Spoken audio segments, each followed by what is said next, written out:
Bismillahirrahmanirrahim. Assalamualaikum warahmatullahi wabarakatuh. Perkenalkan, nama saya Jusmiati dari Prodi Bahasa Indonesia. Saya akan menjelaskan tentang teori belajar konstruktivisme. A. Konsep dasar konstruktivisme. Konstruktivisme merupakan sebuah pandangan yang berlandaskan pada pandangan bahwa dengan merefleksikan pengalaman kita membangun pengetahuan akan dua di mana kita akan berada. Teori belajar konstruktivisme sebagai salah satu teori belajar mempunyai ciri-ciri berbeda dengan pendapat teori ini. Driver dan Oldham dan Eveline Siregar belajar berbasis konstruktivisme yaitu orientasi, yaitu peserta didik diberi kesempatan untuk mengembangkan motivasi dalam mempelajari suatu topik dengan memberikan kesempatan melakukan observasi. B. Elisitasi, yaitu peserta didik mengungkapkan idenya dengan jalan berdasari menulis, membuat poster, dan lain-lain. C. Restrukturisasi ide yang klarifikasi ide dengan ide orang lain, membangun ide baru, mengevaluasi ide baru. D. Penggunaan ide baru dalam berbagai situasi, yaitu ide atau pengetahuan yang telah berbentuk perlu diaplikasikan pada bermacam-macam situasi. E. Review, yaitu dalam mengevaluasikan pengetahuan gagasan yang perlu direvisi dengan menambahkan atau mengubah. B. Tokoh dan kajian teori belajar konstruktivisme. Pertama, Piaget. Piaget merupakan salah satu tokoh konstruktivisme yang mengembangkan teori konstruksi kognitif. Selain skema, ada beberapa konsep lain yang dikembangkan oleh Piaget, yaitu asimilasi, akomodasi, organisasi, dan keseimbangan. Skema sekumpulan konsep yang digunakan ketika berinteraksi dengan lingkungan. Peserta didik dari kecil sudah memiliki struktur kognitif yang kemudian dinamakan skema. Skema berbentuk karena pengalaman, misalnya anak yang sudah menulis dengan pensil dan pulpen yang memiliki bentuk sama dan kegunaan sama karena faktor kebiasaan, sehingga anak menjadi dapat menemukan perbedaan. Dengan keseimbangan eukibrasi adalah keseimbangan antara asimilasi dan akomodasi, sedangkan diskulibrasi adalah keadaan di mana tidak keseimbangan antara proses asimilasi dan akomodasi. Eukibrasi dapat membuat seseorang menyatukan pengalaman luar dengan struktur dalamnya.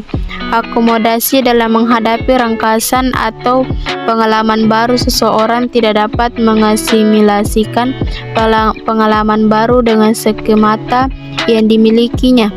2. Feoktis. Manusia merupakan salah satu spesies di atas dunia ini yang memiliki kebudayaan hasil rekayasa sendiri, dan setiap anak manusia berkembang dalam konteks kebudayaan sendiri. Dengan demikian, proses yang terjadi akan beragam sesuai dengan konteks kulturnya, proses dan konteks kultural.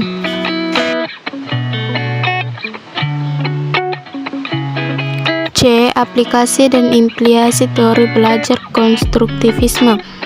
Konstruktivisme merupakan salah satu teori yang berkontribusi dalam belajar dan pembelajaran. Ada sejumlah implikasi yang relevan terhadap proses pembelajaran, diantaranya yaitu yang pertama, pengetahuan dapat melalui konstruksi terhadap kenyataan yang ada dan bukan lewat jumlah informasi yang didapat. 2. Pengalaman dibentuk dalam diri individu atas dasar struktur kognitif dan yang dimiliki. Ketiga, dalam pembelajaran seorang guru harus menciptakan pengalaman khas dan alami secara sosial kultural bagi peserta didiknya. 4. Dalam proses pembelajaran, guru harus memberi otonomi kebebasan peserta didik mengeksplorasi masalah dan permasalahannya secara individual atau kelompok. Kelima, dalam proses pembelajaran, guru harus mendorong terjadinya kegiatan kognitif seperti mengalafisasi, menganalisis, menginterpretasikan, memprediksi, dan penyimpulan lain-lain. 6. Guru menyusun tugas untuk mendorong peserta didik mencari pemecahan masalah secara individual dan kolektif sehingga meningkatkan kepercayaan diri yang tinggi dan mengembangkan pengetahuan dan rasa bertanggung jawab pribadi. D. Kelebihan dan kekurangan teori belajar kognitisme. Teori belajar kognitisme sebagai salah satu teori belajar memiliki beberapa kelebihan dan kekurangan. Berikut dijabarkan masing-masing dari kelebihan dan kekurangan dari teori ini. Yang pertama, kelebihan dari teori belajar kognitisme yaitu yang pertama, peserta didik lebih memahami konsep yang disampaikan oleh guru karena peserta didik sendiri yang menemukan pemahaman tersebut sehingga tercipta pemahaman baru. Yang kedua, terlibat aktif dalam pemecahan dan membentuk peserta didik untuk berpikir lebih.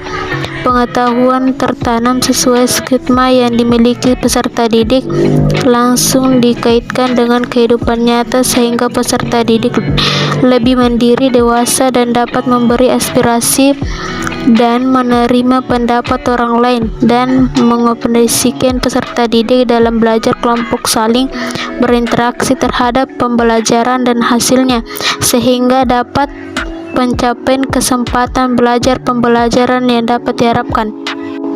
2. Kelemahan kekurangan teori belajar kognitisme yaitu menganggap belajar semata-mata sebagai proses penyimpanan dan telah mengabaikan bahwa belajar juga mengangkut perubahan tingkah laku. Pandangan kognitisme dalam proses belajarnya melihat peran guru sebagai pendidik sepertinya kurang begitu mendukung. Selama itu peserta didik dituntut untuk bisa membuat pengetahuan dengan ide-ide mereka masing-masing sehingga pendapat peserta didik berbeda dengan pendapat para ahli. Teori ini menambahkan supaya peserta didik membangun pengetahuannya sendiri. Hal ini pasti membutuhkan bahwa yang relatif lebih lama bagi siswa yang malas. Kondisi di setiap sekolah mempengaruhi keaktifan peserta didik dalam membangun pengetahuan baru dan keaktifan siswa. Sekian dari materi teori belajar kognitivisme. Semoga bermanfaat bagi kita semua. Wassalamualaikum warahmatullahi wabarakatuh.